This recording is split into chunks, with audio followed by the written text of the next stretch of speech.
All right, hello, this is Anatomy Physiology Lesson 10.09. Today, we are going to deal with the specifics. We're going to get into the physiology of action potential.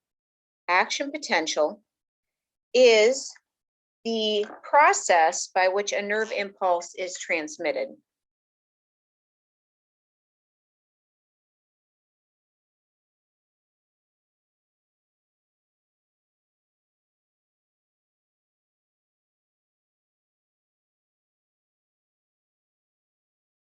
And we're going to tackle this in two steps. Let me see if I can focus this in a little bit.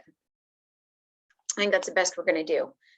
We're going to start off. So remember, our neuron has this shape. We've got our cell body with the dendrites. If we're doing about a multipolar neuron, we've got our axon down here. So the nerve impulse, oops, I'm off screen. Shoot. You redraw that. So I've got my cell body, my long axon. Come down here and I've got some dendrites. And we know that the nerve signal travels, comes in on the dendrites, travels down the axon. So what we've done here is we've taken a little tiny piece of this axon and we've blown it up. And we're looking at what happens just at one spot. In the next lesson, what we're going to do is we're going to look at how does it get down the length of the axon. So that's why the title is Action Potential at a Single Spot on the Axon. So let's talk about all of these specifics here. The first thing you're going to see, and I'm going to have to move my camera on this one to get the whole page in, and you guys should have this page in color, is that we have this diagram again where we have our resting potential. And we said in the last video, the resting potential is negative 70 millivolts. Now this has a 2 and a 3, which our last image didn't have. We're going to ignore the 3. So we're just going to go, we're going to go 1, 2, we're going to just put 2 and 3 together. So we can just cross off 3 here and cross that off. And we're just going to call this part depolarization. Depolarization. And we know that when we go through depolarization, we go from a negative 70 millivolt up to a positive 30. And then we have step 4 is repolarization. But we get a little bit too ion flow happy and we go a little lower than we need to. And so what we're going to see here today is that we have what's on step 5 called the undershoot.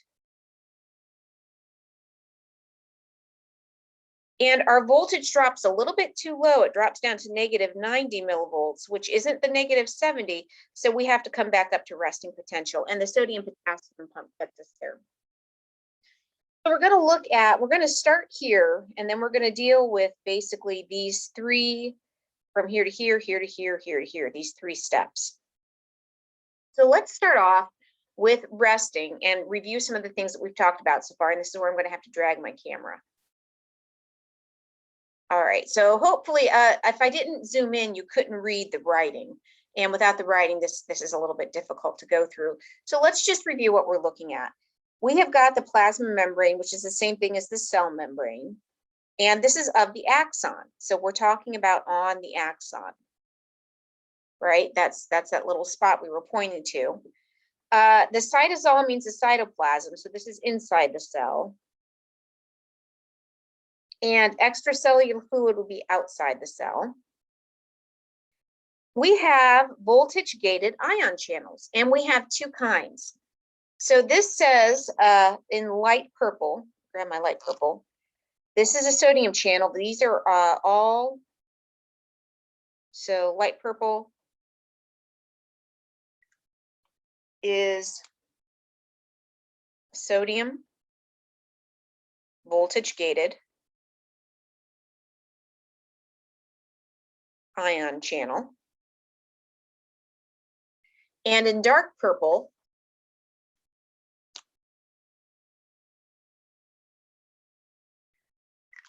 I have potassium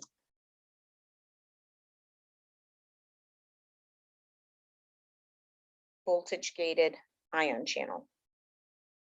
And remember, sodium is Na+1 and potassium is K+1. And if you don't remember what these are, go back and watch. There was a video that was dedicated to just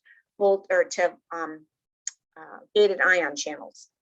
The other thing to note is it says here that we have a positive charge to the outside and a negative charge to the inside.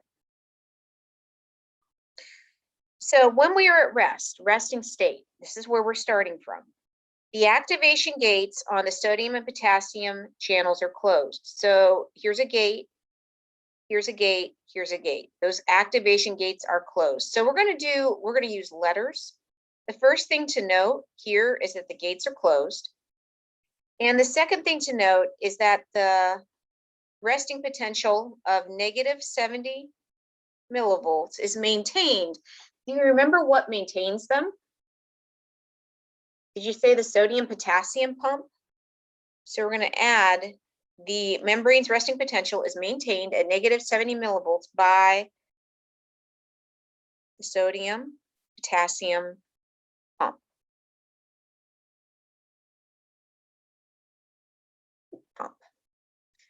And that is not pictured here. It is not in any of these pictures. They left the sodium potassium pump out of the pictures. We do not see it.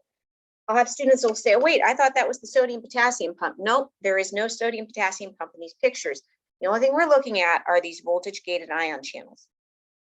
All right, so we're in our hammock. It's a nice summer day, and all of a sudden a fly buzzes by, and we instantly have an impulse. We can't track the time from when a sense comes in to when we have an impulse that gets triggered, because it moves too quickly. Our body, our brain cannot, does not allow us to register in real time. So we don't have that sense. But what happens is that fly provides a stimulus. So we're now talking about depolarization. What happens when we have a nerve impulse? So we're basically talking about the start of a nerve impulse. So again, using letters, here we are, number 2. I've got my membrane, I've got my voltages. The first thing that happens is a stimulus opens activation gates on some sodium channels. So that's what we're seeing here, letter A. This gate opened up and the sodium begins to flow in. And we're not going to worry about this last sentence. There's things called thresholds, and we're just going to leave that go. We have to leave some of the fun for college.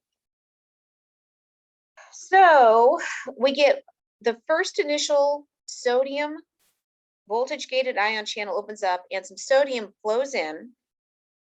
And after that,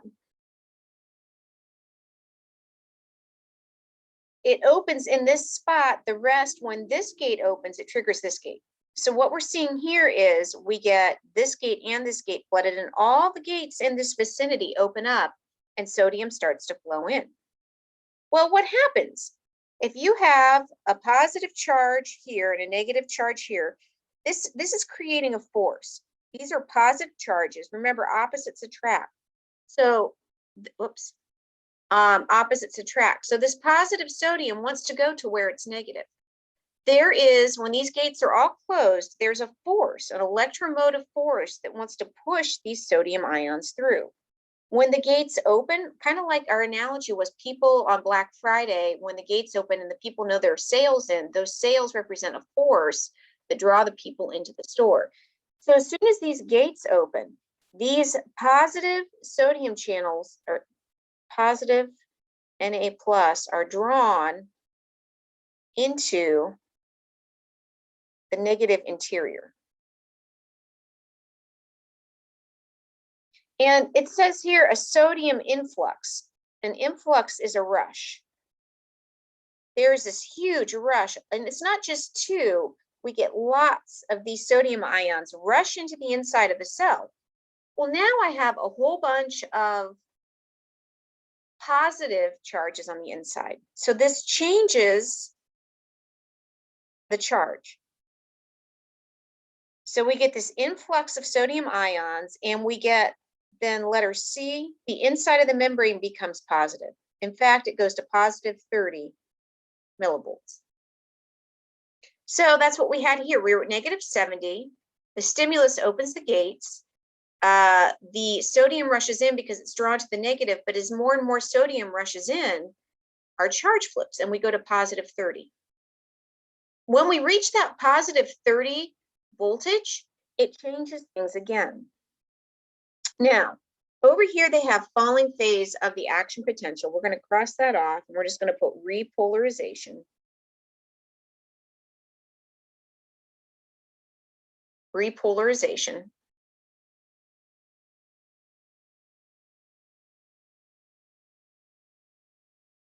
So what happens in repolarization? So the inactivation gates on the sodium channels close. So the first thing that happens here, we will call this 4A. So this would be 1A, 1B, 2A, 2B, 2C. Over here for, well, and it should be, if we want to stay consistent with the other page, we should change this to 3. We should change that to 4.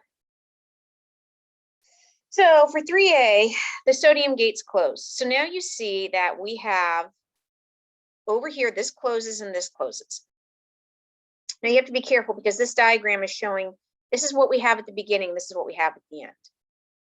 So these have closed and these have closed, and this is positive now and the outside is negative. So now the potassium channels open. So this is my potassium. These close. When this potassium channel opens, think about it now. Everything on the inside is positive and the outside is negative. So where are the potassium ions going to be drawn to? Well, they have a plus charge. This has a negative charge. This is going to create a force that's going to cause potassium to flow out of the cell. And so that's what we see here. The potassium channels open, allowing potassium efflux means to flow out. So what we're seeing is that this potassium has been flowing out. And letter C, now because we have positive charge flowing out, we go negative again. So letter C, this is C, this is B, and this was A. So the potassium or the sodium channels close. The potassium flows out, drawn to the negative of the outside. And then letter C, we have a voltage flip again. And the inside becomes negative.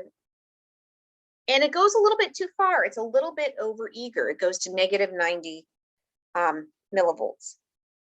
And that's what we have down here. That's that undershoot. So this undershoot is that we go to negative 90 millivolts instead of negative 70. And we're not going to worry about this. We're not going to do all of this writing, so you can just cross this writing off. I just want you to understand that we go a little bit too far in the negative direction. So the cell has to fix that. Well, how does it do that?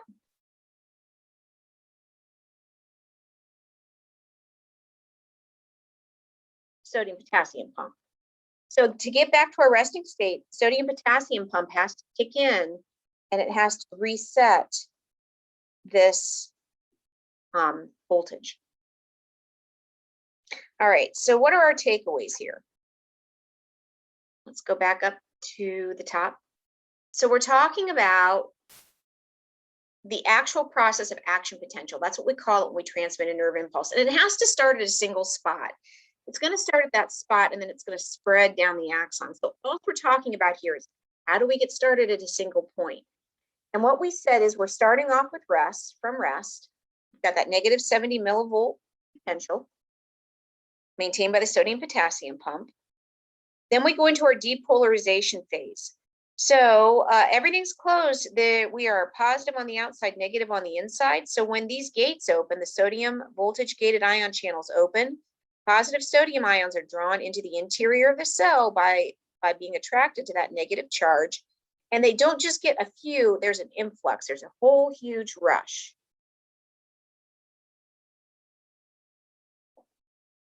And we get so much that rushes in that will become positive with respect to the outside of the membrane. In fact, we go to positive 30 millivolts.